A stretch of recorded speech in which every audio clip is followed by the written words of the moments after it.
BNP chairperson ও সাবেক প্রধানমন্ত্রী বেগম খালেদা জিয়ার উন্নত চিকিৎসার জন্য বিদেশ থেকে বিশেষজ্ঞ চিকিৎসকদের নিয়ে আসার প্রক্রিয়া শুরু হয়েছে।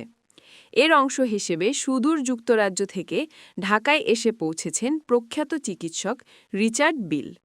বুধবার সকাল ৯:১০টায় কাতার এয়ারওয়েজের একটি ফ্লাইটে তিনি হজরত শাহজালাল আন্তর্জাতিক বিমানবন্দরে নামেন। এ সময় সাবেক সচিব মোহাম্মদ আব্দুল খালেক ও মঞ্জুর মোর্শেদ চৌধুরী তাকে ফুল দিয়ে উষ্ণ অভ্যর্থনা জানান।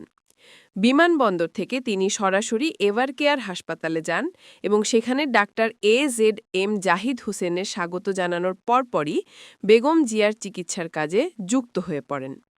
এদিকে আসার খবর হলো আজ বিকেলেই চীন থেকেও ৪ জন বিশেষজ্ঞ চিকিৎসক ঢাকায় এসে পৌঁছাচ্ছেন। তাদের বরণ করে নিতেও বিমানবন্দরে উপস্থিত থাকবেন সাবেক ওই দুই সচিব। বেগম জিয়ার একান্ত সচিব ABM আব্দুস সাত্তার এক বিজ্ঞপ্তিতে এসব তথ্য নিশ্চিত করেছেন।